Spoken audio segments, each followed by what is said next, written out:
SBC Media. Welcome to the iGaming Daily podcast, analysing the news from the betting and gaming industry all over the globe, supported by Optimove, the #1 CRM marketing solution for the iGaming market. 10 years ago, when states first started considering online gaming, the fighting over the impact of that expansion on land-based casinos was intense.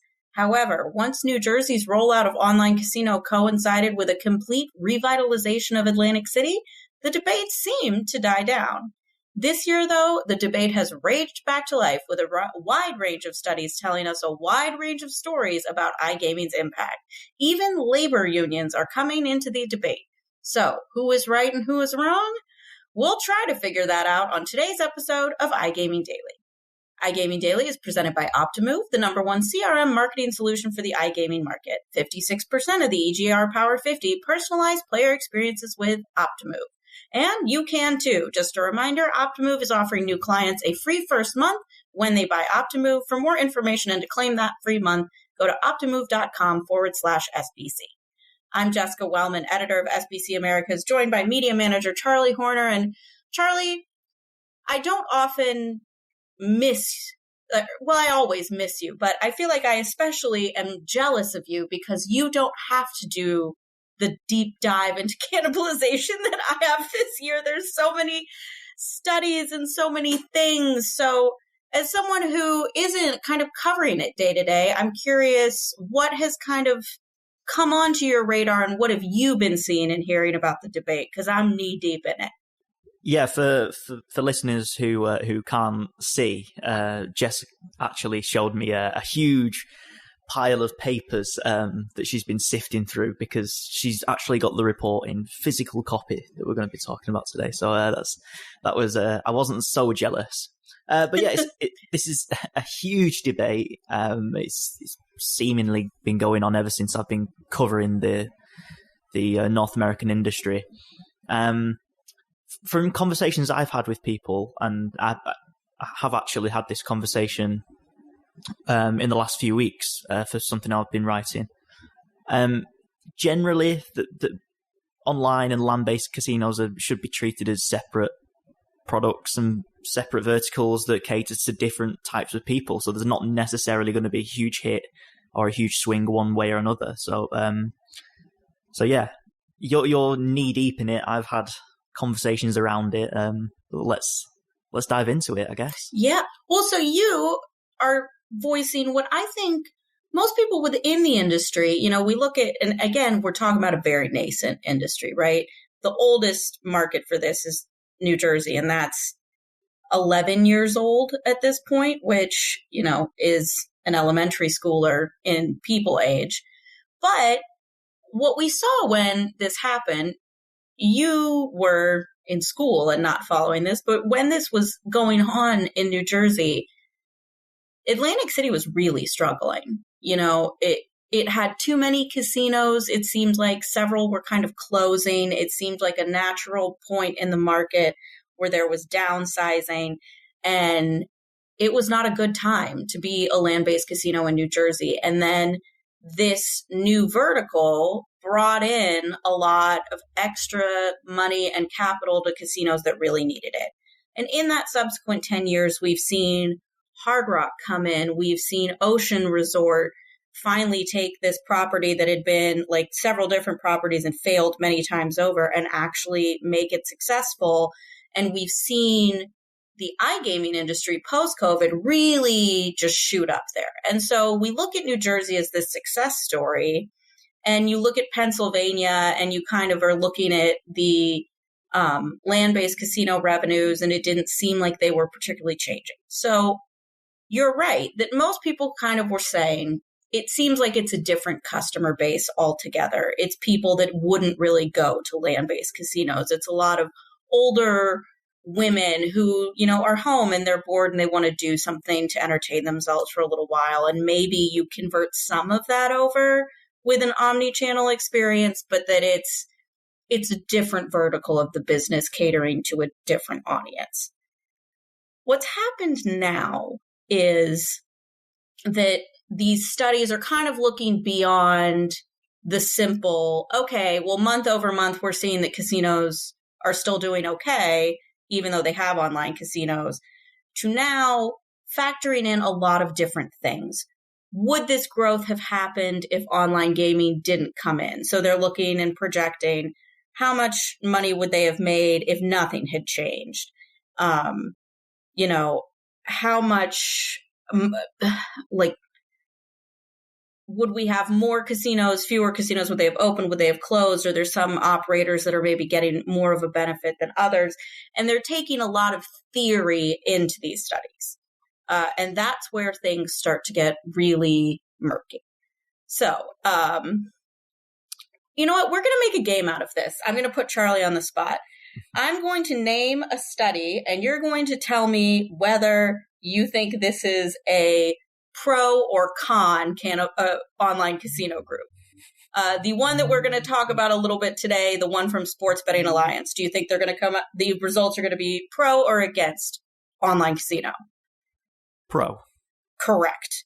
How about the IDEA study from Eilers and Krychek?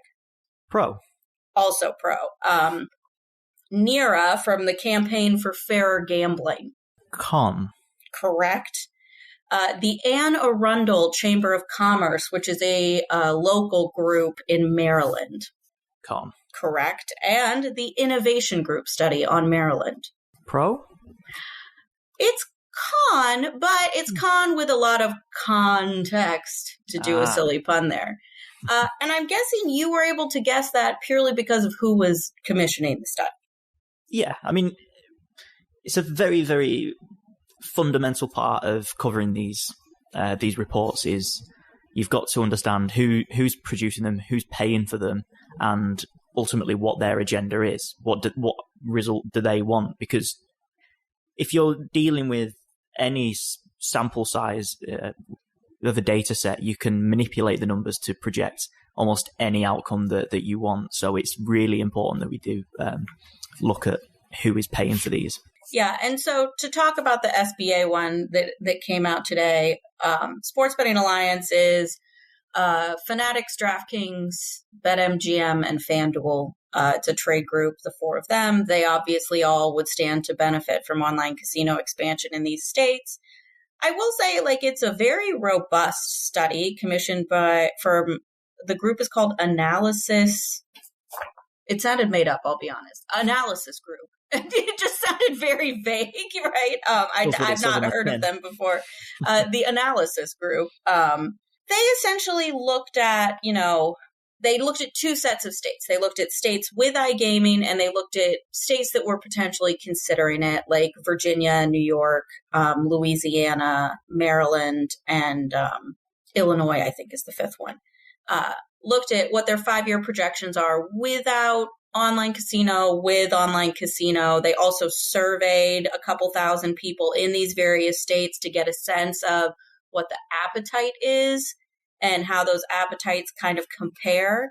And the general gist is that in states with iGaming, the revenue increase has been about 2%, which lines up with what the Eilers study says, that IDEA study. You can hear me rustling through papers, I hope, because I literally had a highlighter, I had a pen. I felt like I was back in college again. One of the interesting things I found in this study that they did pull out is looking at their models. What they did do, too, is looked at sports betting revenue to kind of give an idea of how that would kind of translate using existing iGaming states to then project to the non-iGaming ones. And they said the 22 model indicates every dollar in sports betting revenue per adult is associated with $2.14 in iGaming revenue. For 2023, the number is $2.16. So they were essentially taking kind of how sports betting has performed to determine how big the iGaming market can be. The thing that nobody's debating. If you bring iGaming, it's going to be a huge new market for you, and it's going to bring in a ton of tax revenue. Nobody's really questioning that part, right?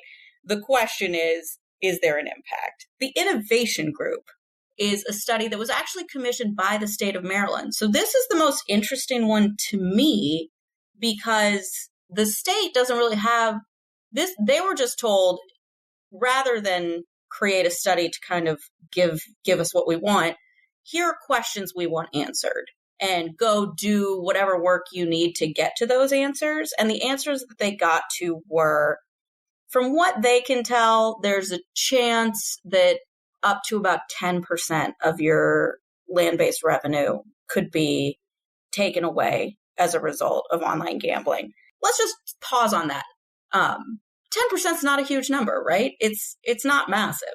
Yeah, it's not going to mean that you have to lay off all of your staff and close down. And yeah, it's compared to, you know, what some people might make you think that could be cut off from land-based casinos' revenue. I don't think it's the end of the world. I will say, you know, what the Anne Arundel Chamber of Commerce study looked at was the job impact. And they were saying it was something like 600 in the vicinity jobs that would potentially be lost. Because I think in any business in this economy in the United States right now, if your revenues are down, there's certainly a chance you're going to cut costs in some way, and labor could be that cost. So again, though, that's like the highest end of this, 10%. And I'll give you this, that anti-gambling people have pulled the most alarmist numbers out of this innovation group study. I'll tell you, having read it, they couch a lot of things. They're like, listen, it's really hard on some of these things. In Michigan, we had the Detroit casinos closed down because of a strike. We had COVID.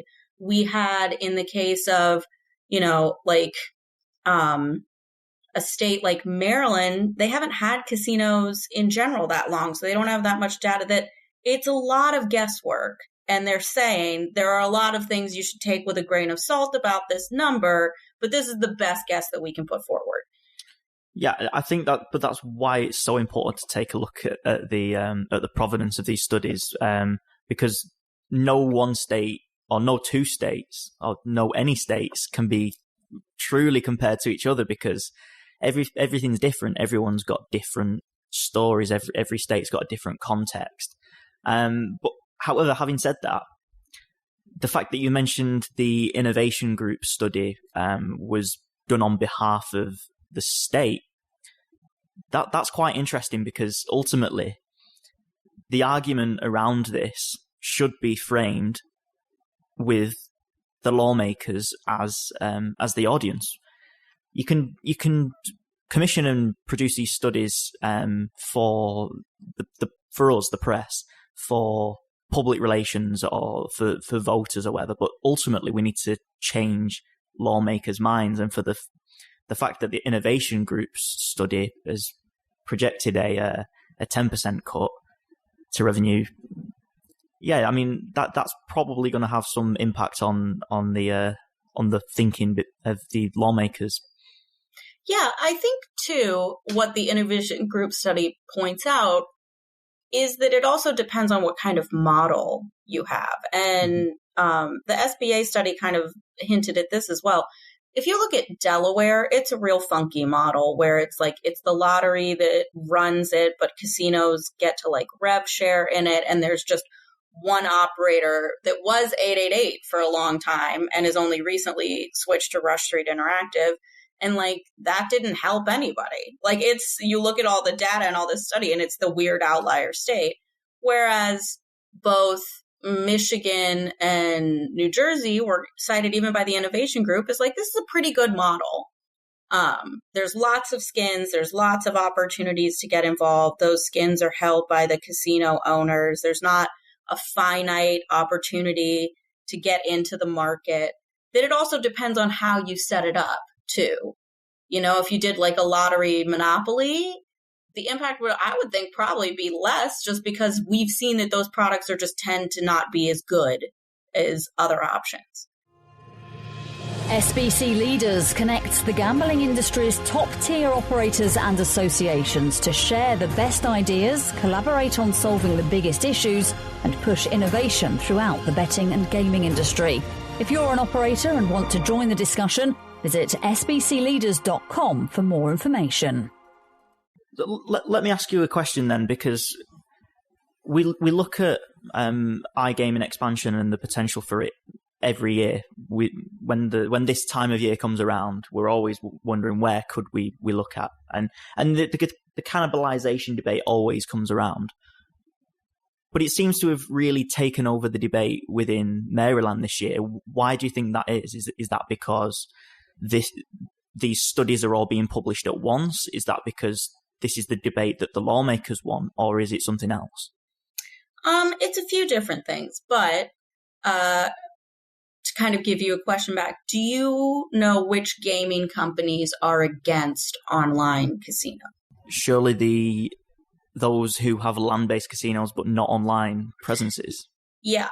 Cordish Companies is one that has been just like, listen, we don't want this. And Maryland Live is a very big casino in Maryland. And that is a state where Cordish, more than other states, has an outsized influence on things that they're getting into lobbyists' ears. Churchill has generally, they've not openly come out, but if you look at the Mississippi online sports betting hearings and what we're seeing and which individual properties are talking in Maryland, Churchill properties, and as we know, Churchill got out of the online gaming space because they couldn't succeed, are against it. There's an assumption in all of these pro studies, right? And they go on this at length in the SBA study that, you know, if you have a good omni-channel strategy, this should benefit your bottom line. But that's the assumption, is that everybody has a good omni-channel strategy. Not everybody is BetMGM. Not everybody is Caesars. So this is something that you can do all the studies you want. At the end of the day, there are winners and there are losers in this. And Craig Billings, the CEO of Wynn, had a very good LinkedIn post where he's like, I don't think anybody is suggesting that this wouldn't be tax dollars for the state and an opportunity for people to succeed. But my job as the CEO of this company is to protect my share of the TAM. And if we're going to throw in a new industry in which I'm fully aware that my company is not poised to succeed with an omni-channel approach the same way others are, that's not protective to my TAM.